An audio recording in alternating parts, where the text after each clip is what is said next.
喂，今日咧我同大家唔係打邊爐，係食呢個傳統嘅懷舊粵菜。咁會食啲咩嘢咧？跟我嚟啦！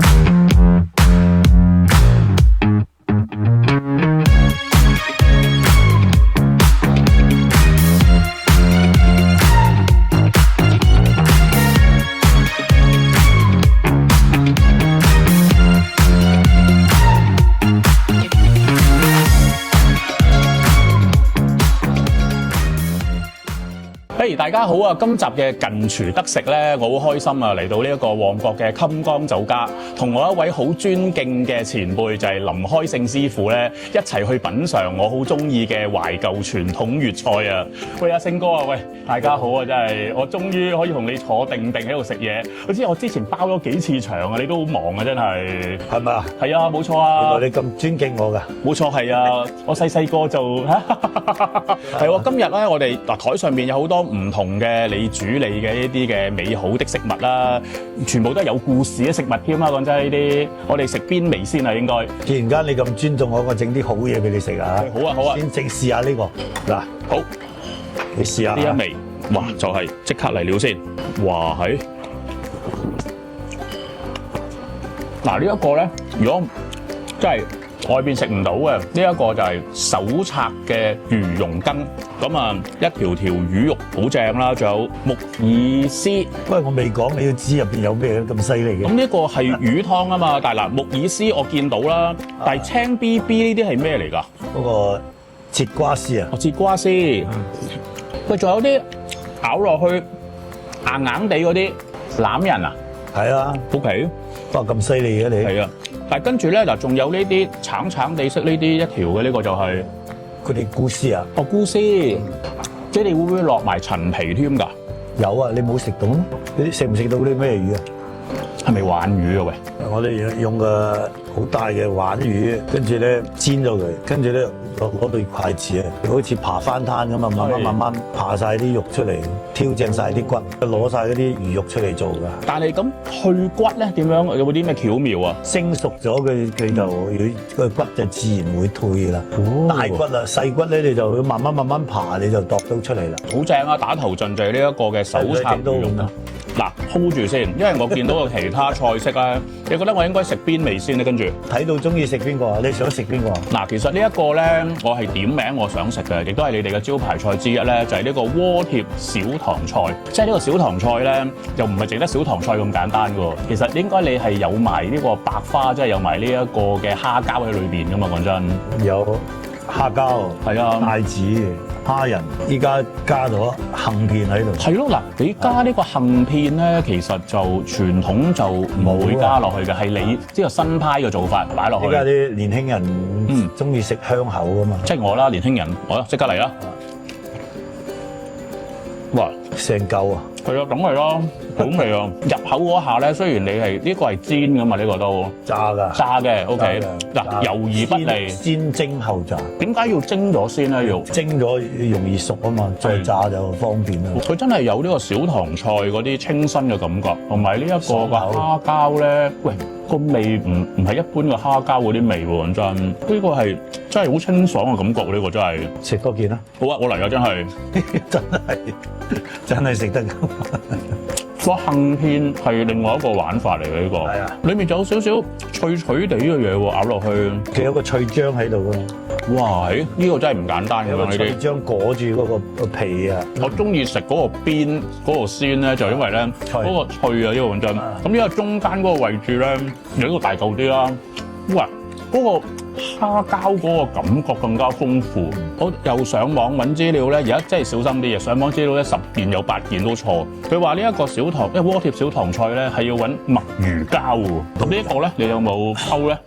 呢個都有㗎。所以出嚟個口感就唔同咗啦，即係呢啲。夠緊緻啊！明白啊！喂，咁咧我又真係忍唔住啦，即係呢一個咧。呢個都未介紹，你咁快食㗎？頭先咧喺廚房咧，即係我已經私底下咧食咗唔少啦，已經。我係睇住阿勝哥頭先煮俾我食嘅。特別話可以生頭髮啊！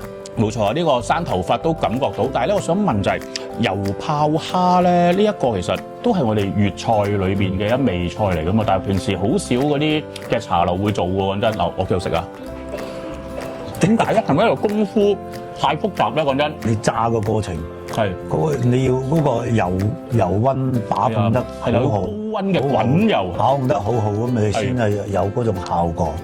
太過低溫咧，佢全部黐住晒，放落去就黐住啊！如果你太過高得滯咧，你一放落去就好似我咁啊，黑掹掹。唔係，你都幾靚仔啊！但係我想問咧，你啲蝦點解可以個殼係咁薄嘅咧？係你精選咗特別嘅蝦嚟？其實你個油溫靚仔就得嘅，你掌握到個時間，就一定脆嘅。係，即係最後要落翻啲葱花落去咧。呢一個其實你個葱花係點樣畫龍點睛咧？可以真係。你葱花放咗落去，再灒啲油，先至有啲葱香味喺度㗎。再賴翻啲靚嘅豉油喺旁邊。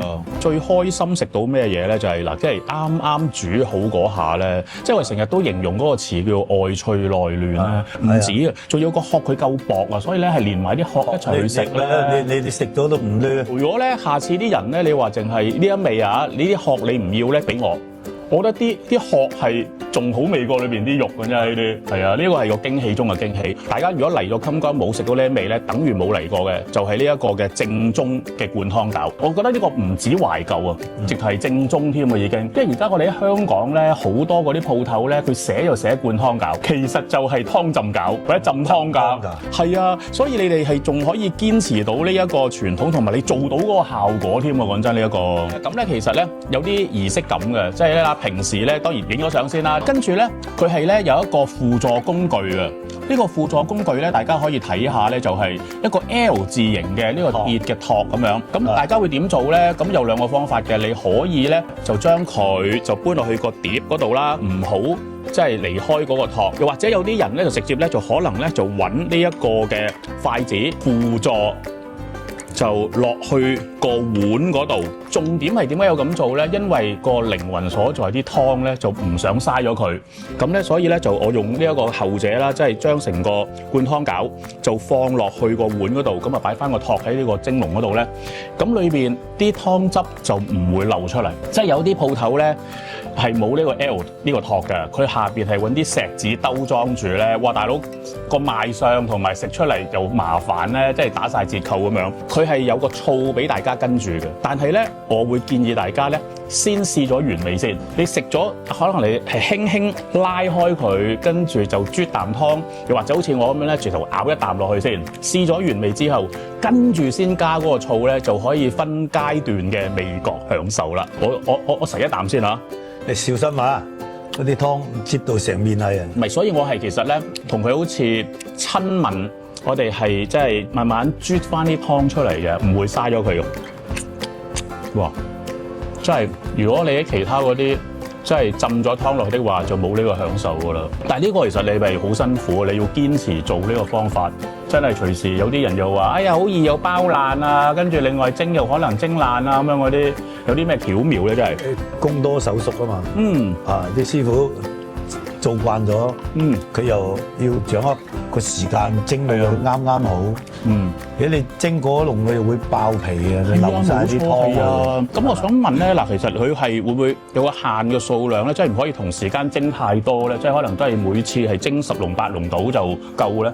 係啊，襟江你除咗頭先我最中意嘅呢一個嘅灌湯餃啦，大家可以睇台面見到啦，都有好多其他即係呢啲幾乎失傳咗或者已經揾唔翻嘅嘢㗎。講真，即係呢一個嘅鵪鶉蛋燒賣，哇！即係我細個仲可以食，即係大個咗就話：哇！你鵪鶉蛋喎，膽固醇高喎，同埋有啲人咧，佢好迷惑嘅就係燒賣唔係好似就係街邊嗰啲黃色嗰啲咁咩？或者淨係個燒賣啫嘛？平時點解會有啲鵪鶉蛋喺上邊嘅咧？我話其實傳統啊，唔單止有鵪鶉蛋燒賣添啊，仲有嗰個豬潤燒賣添啊。隔離有網油燒賣，呢個網油牛肉喉呢一個亦都係懷舊嚟㗎。咁另外仲有呢一個嘅沙翁喎，沙花翁呢一個就真係哇，好大誘惑喎！隔離有一碗啊，你試下。呢一個先係重點嗱，其實咧，知唔知咩嚟？呢一個係蓮蓉西米焗布甸，使唔使我餵你食啊？好啊！喂，其實我上次包場係特登要每人有一杯㗎，哦，得，OK，嚟啊！整個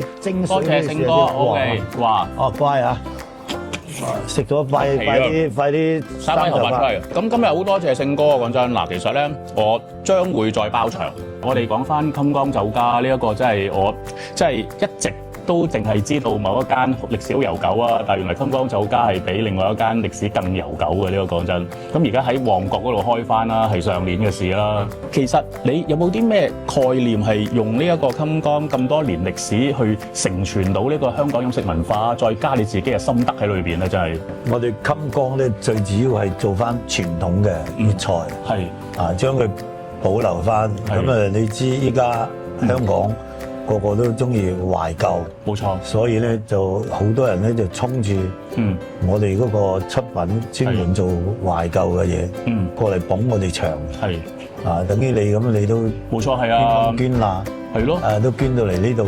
我就呢咁多年咧，我就努力想嘗試去食翻呢一個我哋細個嗰啲味道啊！講真，但係其實另外一個我欣賞襟江嘅地方就係你哋係唔用呢個預製菜啊嘛，全部好似啲點心就喺翻呢度自己整自己蒸啦，跟住另外你每一味菜都係有故事，有翻一啲嘅歷史咁樣添嘅喎。係零預製，係零預製啊！咁其實你有個咁多年嘅品牌啊，其實有冇壓力咧？你講真，一定有嘅。你壓力嘅即係等於動力啦嘛。我哋講，咁你手好嘅出品啊，揸好嘅服務啊，啊，即係我哋叫咩啊？係價錢物美，係價廉物美，價廉物美嚇。係咯，你要知道咁好嘅生意咧，你要記住一樣嘢。係我哋群眾嘅眼光咧係雪亮嘅，係你唔好食，佢邊度嚟幫你咧？好啊，係咯，呢個正啊！所以其實我欣賞就係你有呢一個點心車啦，你保留翻呢個傳統啦。最重要就係我中意食呢一個灌湯餃啦，呢個係保留翻呢一個真正嘅回憶中嘅味道添啦。喂，勝哥啊，多謝你啊！識咗你咁多年咧，終於有時間大家可以坐定定喺度咧，他條條咁樣食嘢啊，傾下偈咁樣講真。我下次包場咧，繼續幫我諗啲更加正嘅菜式啊！多謝你。好啊，正所謂近廚得食，一定有好嘢食。拜拜。